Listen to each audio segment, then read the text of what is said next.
ডন ডন ডন ডন এবার পুলিশের হাতে কট। হ্যাঁ দর্শক, সালমান শাহ হত্যা মামলার দীর্ঘ ৩০ বছর পর ডনকে গ্রেফতার করেছে পুলিশ। মানে আপনি যদি বাংলাদেশের বিচার ব্যবস্থার কথা বলেন তাহলে আর কি বা বলার আছে বলুন।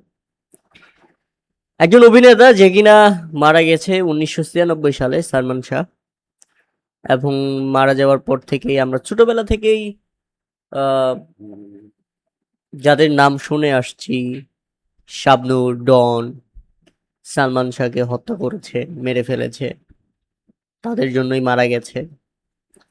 এরপর থেকে খুব একটা ঘৃণা চলে আসছিল শাবনূর, ডনের প্রতি। কিন্তু পরে যখন আমরা সবাই বড় হইলাম, বর্তমানে এই যেমন আজকে ডনকে যখন গ্রেপ্তার করা হয়েছে, যখন শুনি যে ডন গ্রেপ্তার হয়েছে,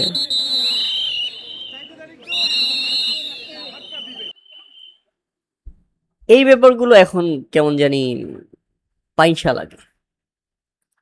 মনে হয় যে কি দরকার এখনকার শেষ বয়সে এসে তাদের সাথে এমনটা করার। যখনকার বিচার তখন করতে পারেনি বাংলাদেশ। এমনকি বর্তমানে একটা ধর্ষণ হলেও বাংলাদেশে বিচার পাওয়া যায় না। কিন্তু দেখা যায় যে ওই যে একটা অস্বাভাবিক পরিস্থিতি তৈরি করার জন্য মাঝে মধ্যে এই জিনিসগুলা সামনে নিয়ে আসা হয়। এর মধ্যে আমি বলবো যে কি বলবো, ওই যে কোনো কাজ না থাকলে যা হয় আর কি। তবে ডনকে গ্রেপ্তার করা হয়েছে এবং তিনি দীর্ঘ ৩০ বছর যাবৎ বারবার এই জিনিসটা অস্বীকার করে আসছেন। সালমান শাহ তার খুব ভালো বন্ধু ছিল। তিনি ডিপ্রেশন থেকে আত্মহত্যা করেছেন, কিন্তু এটা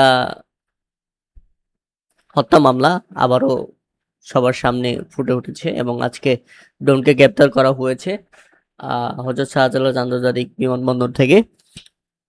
এবং শুরুতে বলা হচ্ছিল যে বিভিন্ন নিউজ গণমাধ্যমে আমি দেখলাম যে শুরুতে বলা হচ্ছিল ডন দেশ ছেড়ে পালাচ্ছিলেন, তাকে ইমিগ্রেশন পুলিশ আটকে দিয়েছে, কিন্তু ব্যাপারটি আসলে তা না। ডন উমরা করতে আমরা যদি হ্যাঁ এনটিভির একটা নিউজ দেখি, উমরা করতে যাচ্ছিলেন ডন, ইমিগ্রেশনে হাজির হতেই আটকে দেওয়া হয়েছে তাকে। সালমান শাহ হত্যা মামলার আসামি অভিনেতা আশরাফুল হক ডনের সৌদি আরব যাত্রা আটকে দিয়েছে আইন শৃঙ্খলা বাহিনী।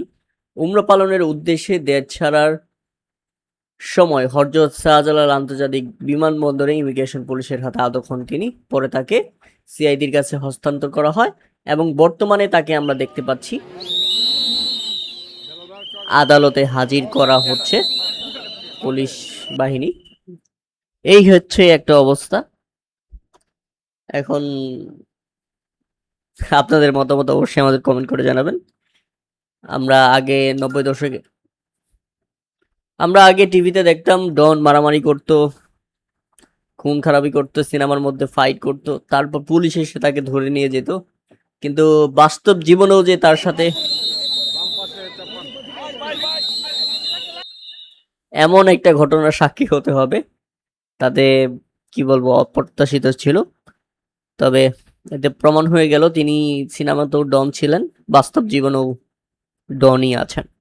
এখন দেখা যাক, তদন্ত হবে, তদন্তের মাধ্যমে আসল জিনিসটা আসলে বের হয়ে আসুক।